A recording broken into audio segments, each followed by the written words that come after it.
Et bonjour à toi, ici Waga. C'est parti pour la 8e vidéo de la playlist Flamme jumelle FAQ. Alors c'est parti pour 3 nouvelles questions auxquelles je vais tenter de te répondre. Mais avant ça, je précise que cela n'est que ma propre vision des choses et non une vérité, mais ma vérité. Allez, on y va. Première question. Pourquoi mon chaser me ferme la porte et ne veut plus de moi? Donc là, c'est un runner, une runneuse qui me pose cette question. Alors pour répondre, pour moi, en fait, il y aurait beaucoup de motifs, à lister et donc à répondre. Mais dans le fond, pour moi, je n'y vois qu'une seule et bonne raison. Pour moi, c'est que le chaser n'est pas encore prêt ou prête. Donc je vais venir détailler, juste après, n'est pas encore prêt ou prête, et pour moi tout est juste, hein, il y a un timing au sein de ce parcours. Il n'est pas encore prêt ou prête au même titre que toi, cher runner, chère runneuse, tu n'auras pas forcément été prêt ou prête, sur une certaine durée du parcours.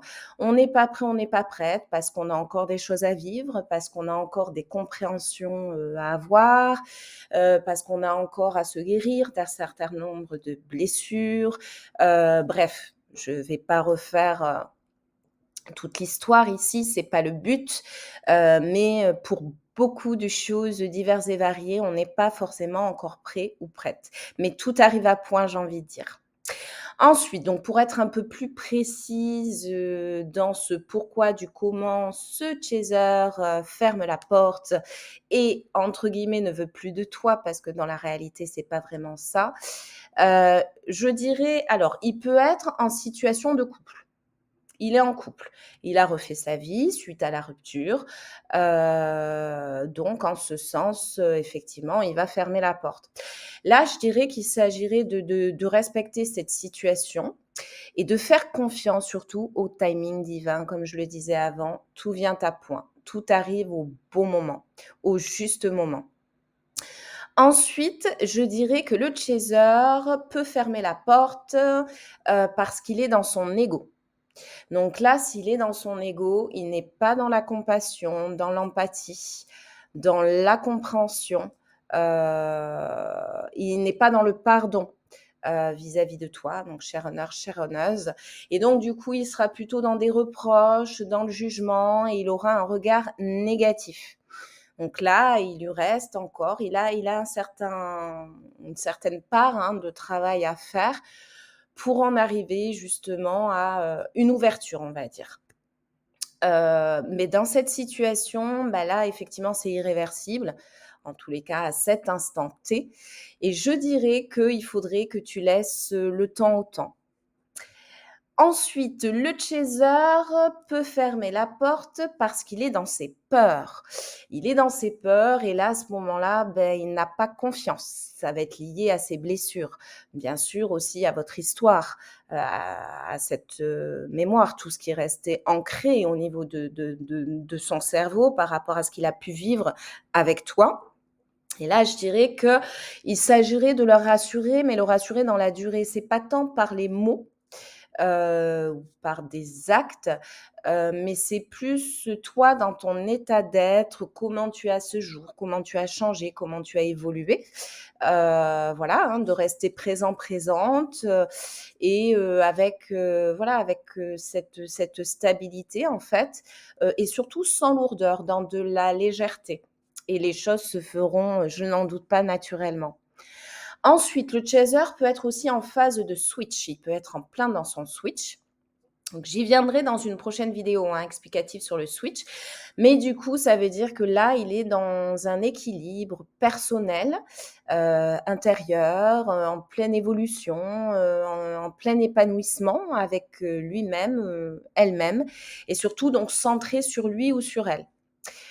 Donc là, je dirais que l'idée, c'est de rester présent, présente, mais en retrait. Tu vois l'idée un petit peu être passif-actif. Heu, mais je tiens à préciser aussi, petite annotation pour les chasers ici, au sein de cette question. Ce Ce qui peut être intéressant, toi, chaser, afin de venir cibler, identifier, en fait, ta réaction. Donc c'est-à-dire à partir du moment où ton runner ou ta runneuse revient vers toi, hem, si tu es fermé justement, si tu lui fermes la porte, pour venir cibler, en fait, cette réaction, ça serait de faire l'exercice, enfin, c'est moi qui appelle cet exercice, comme tel, l'exercice du pourquoi du pourquoi. C'est-à-dire qu'à ce moment-là, pour faire cet exercice qui est valable dans toute situation de la vie d'ailleurs, hein, si je sors même du parcours Flamme Jumelle, plus dans le développement personnel, mais c'est une rubrique qui arrivera prochainement au sein de la chaîne. L'exercice du pourquoi pourquoi quand on est face à une situation et qu'on réagit de telle sorte. Donc là, il s'agit, pour qu'il soit efficace, cet exercice, de mettre l'ego de côté, de ne pas se voiler la face et d'être honnête avec nous-mêmes. Et pour ce faire, j'ai procédé à une interview, donc une interview finalement avec moi-même, hein. J'ai imaginé un scénario. C'est-à-dire que moi, en tant qu'intervieweur, et puis moi aussi, en tant que chaser en face qui va répondre. Et j'ai pris 2 cas de figure différents qui vont refléter, hein, les différents motifs que j'ai précisés plus tôt, du pourquoi, du comment le chaser serait amené à fermer la porte. Ce qui est intéressant, c'est effectivement les réponses qui vont ressortir, l'intonation aussi, et de voir quelque part, au fur et à mesure de cette interview et donc des interrogations auxquelles est confronté le chaser, de voir ce qu'il répond dans un premier temps et à quoi on en arrive à la fin. Mais bon, vous allez y voir un peu plus clair. En tous les cas, je vais essayer d'être un peu plus claire. Donc, on va commencer. J'ai fait 2 interviews. Je commence par le 1. Alors, on y va pour l'interview. On se met en condition. Comment tu réagis si ton runner revient vers toi? Je sais pas, hein, je préfère pas. Non, non, non, c'est mieux comme ça. Pourquoi tu sais pas? Ben, de toute façon, ça m'étonnerait qu'il le fasse, hein, donc comme ça, c'est réglé, hein. OK, mais imaginons qu'il le fasse. Pourquoi tu sais pas?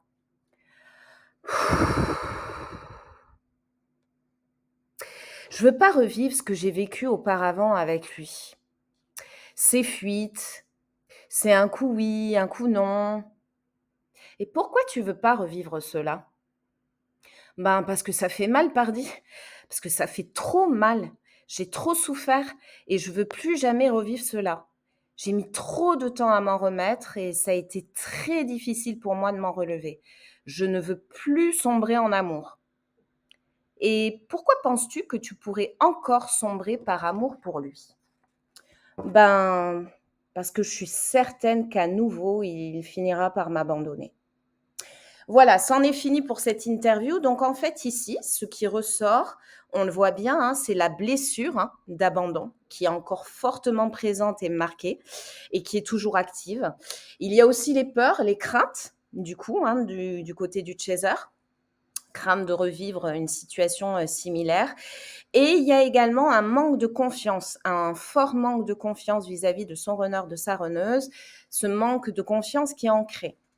Mais ici, si on regarde bien, au commencement, quand je lui pose la question, à savoir comment il réagirait si son runner, sa runneuse revenait vers lui, en fait, il commence par répondre: «Je ne sais pas, je ne préfère pas, c'est mieux comme ça». Et à la finalité, sa réponse, c'est quoi? C'est: «Je suis certaine qu'à nouveau, il finira par m'abandonner». Donc si on s'était arrêté au commencement à la simple réponse: «Je sais pas, je préfère pas, c'est mieux comme ça», on ne serait pas allé plus loin au niveau de la compréhension. Alors que qu'est-ce qui se cache derrière ce je sais pas, je préfère pas, c'est mieux comme ça? C'est en réalité, j'ai peur d'être abandonnée. J'ai peur donc de souffrir. Je suis sûre que ça va se terminer comme ça. Donc voilà, là c'était pour la première interview. On passe à la deuxième. Comment tu réagis si ton runner revient vers toi? Franchement, je sais pas, mais je préfère pas. Ouais, non, non, c'est mieux comme ça. Pourquoi tu sais pas? Ben, d'une part, je ne suis pas certaine qu'il fasse cette démarche et puis surtout, je suis passée à autre chose, dans le sens où je suis plutôt centrée sur moi à l'heure actuelle dans ma vie. OK, et pourquoi tu préfères pas alors? Eh bien, parce que je souhaite préserver ce bel équilibre dans lequel je m'épanouis de plus en plus, avec moi-même. Moi avec moi-même. Et pourquoi penses-tu que cet équilibre pourrait être perturbé? Bah, perturbé, non, mais je suis certaine, en fait, qu'il sera toujours là, cet équilibre, car j'ai énormément évolué et puis j'ai guéri, nombreuses de mes blessures. C'est juste que je ne veux pas, ou plutôt je n'accepte plus toute instabilité possible, peu importe les domaines de ma vie d'ailleurs. C'est plus en phase avec moi. Voilà, c'en est terminé pour l'interview 2. Donc là, on est sur un chaser qui est en phase de switch et qui est en équilibre, avec lui-même, limite en complétude.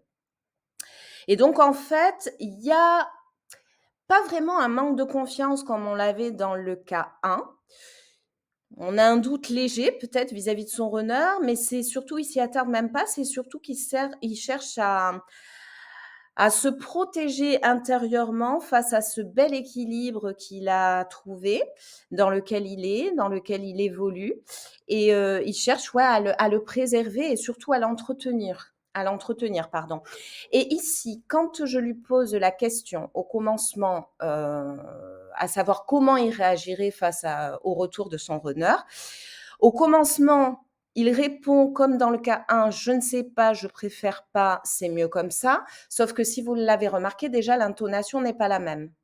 On n'est pas dans de la peur, dans de la crainte.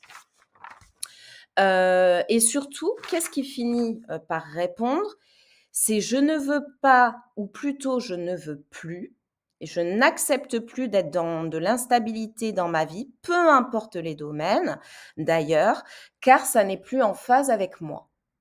Donc, qu'est-ce qui se cachait derrière ce «je ne sais pas, je préfère pas, c'est mieux comme ça»? C'est: «À ce jour, je suis dans un équilibre intérieur et je veux rester dans cet équilibre. Je ne veux, plus du tout d'instabilité au sein de ma vie, peu importe les domaines de ma vie». Donc là, on n'est pas, du tout sur la même chose que dans le cas 1. Voilà, c'était pour, permettre qu'il y ait un contraste, donc j'aurais pris un petit peu de temps sur cette question. J'espère que c'est clair pour vous. Si vous avez des interrogations, vous n'hésitez pas à me les poser, en barre de commentaires. Je me ferai un plaisir, d'y répondre. Mais voilà, je trouvais ça intéressant, voilà, de chercher toujours le pourquoi du pourquoi. Si on s'arrête, à la première réponse et qu'on se ferme à ça, et ben, on n'accède pas à ce qui se cache derrière. Voilà, c'était l'idée. On passe à la deuxième question. Pourquoi je veux voir mon chaser et plus l'instant d'après? Donc là, c'est, notre ami runner ou runneuse qui nous pose la question. Alors, dans un premier temps, je répondrai qu'en fait, cette inconstance, et quand je dis inconstance, je le dis sans aucun, jugement, elle est liée en fait à ton émotionnel, à tes traumas d'ailleurs dans cette vie, mais aussi dans les vies passées et surtout également lors de la séparation avec ton jumeau, hein, ta jumelle, donc Chaser, à l'origine dans votre œuf, cosmique. Donc cette fameuse séparation et donc aussi liée à tes blessures. Donc ça, c'est pour identifier un petit peu à quoi c'est lié, en fait. Ensuite, dans un second temps, je dirais que souvent, c'est un changement de désir qui n'est pas lié à ton mental, mais qui est lié à tes ressentis. Donc en fait, c'est de l'ordre de l'énergétique. D'où le fait que tu n'arrives pas à comprendre justement, puisque c'est pas mentalisé. En fait, on est dans de la répulsion, donc comme 2 aimants, car d'ailleurs, les jumeaux sont comme 2 aimants.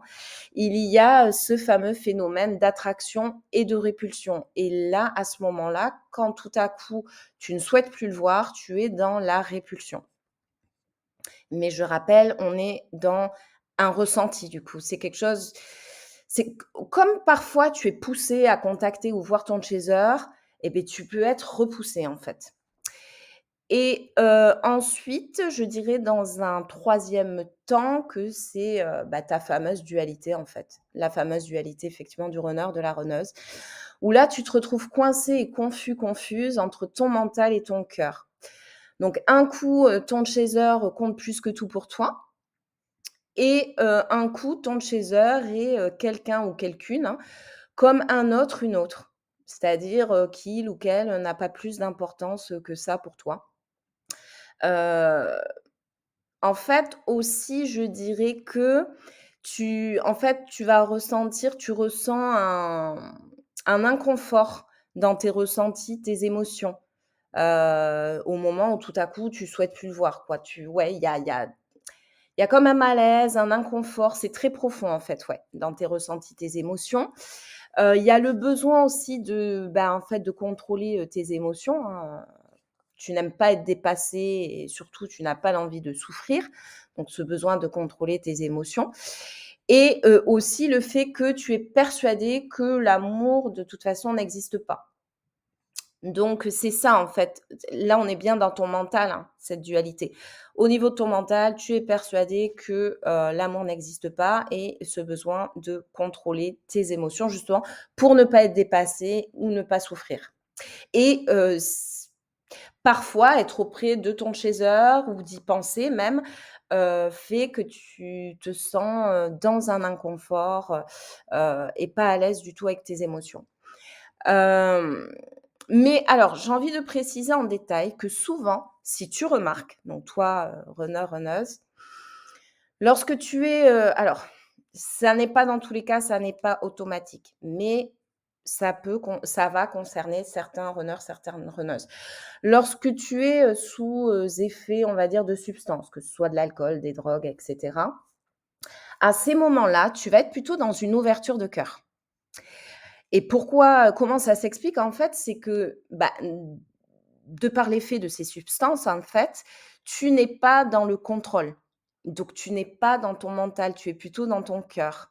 Ce qui arrive également dans les rêves, parce que quand on rêve, c'est le subconscient. Donc on ne contrôle pas les choses et effectivement, il va t'arriver de rêver de ton autre, et d'être dans cette ouverture de cœur, en fait. Voilà, donc j'espère avoir répondu au mieux. C'est assez délicat de répondre puisque moi, je ne suis pas de nature runneuse. Je suis plutôt de l'autre côté, mais voilà, de par ma propre expérience, une fois de plus, hein, ou ce que j'ai pu, voir sur la toile, ou les échanges que j'ai pu avoir aussi avec des runners ou des runneuses, c'est plutôt ce qui ressortirait. Troisième question, pourquoi l'engagement ne me pose souci qu'avec mon chaser? Donc, là, on est assez focus runner, aujourd'hui sur les 3 questions, runner, runneuse. Alors, pourquoi l'engagement ne me pose souci qu'avec mon chaser? Alors moi, j'ai envie de te répondre que déjà, que c'est ce que tu crois. C'est ce que tu crois, hein, mais en réalité, l'engagement te pose souci avec quiconque.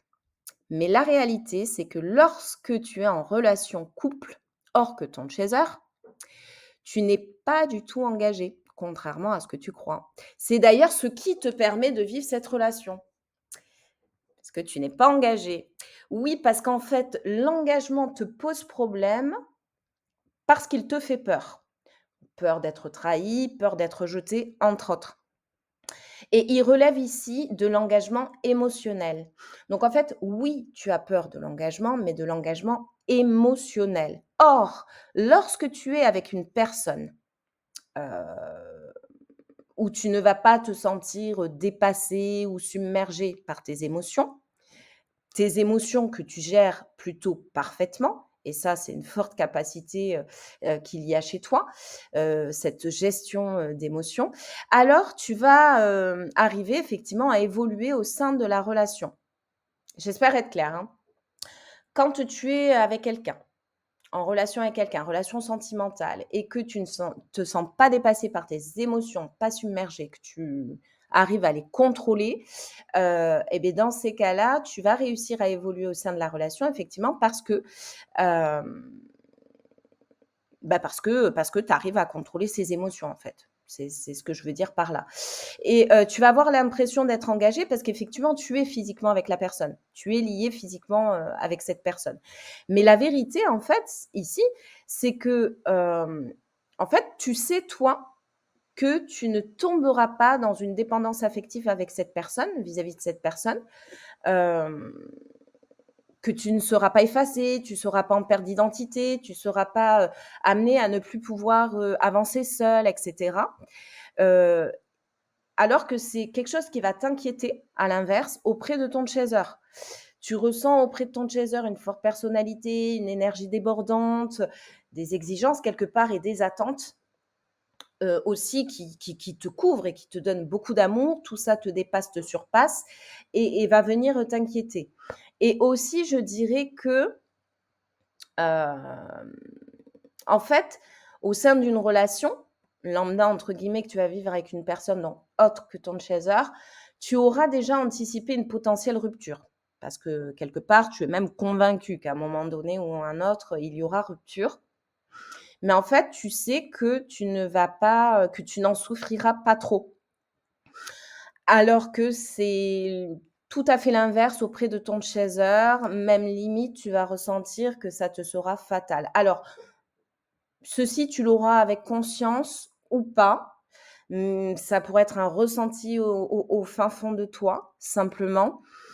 Mais que, si tu évoluais auprès de ton chaser et qu'il y avait rupture, parce que tu es persuadé que de toute façon il y aura rupture, que c'est quelque chose dont tu aurais énormément de mal en fait à te relever, que ça te serait fatal. Voilà, beh, c'en est fini pour cette 8e vidéo de la playlist Foire aux questions. J'espère avoir été au plus juste et la plus claire possible. C'est un exercice là qui n'est pas évident, hein, de répondre directement, au runner, à la runneuse. N'hésite pas à me proposer, oui, et me poser tes propres questions dans la barre de commentaires si tu le souhaites. J'y répondrai avec grand plaisir et très prochainement. Pour l'heure, je te dis à très vite pour la prochaine vidéo avec de toutes nouvelles questions. Surtout, je te souhaite de te porter bien, je te souhaite d'aller bien et je te dis à bientôt.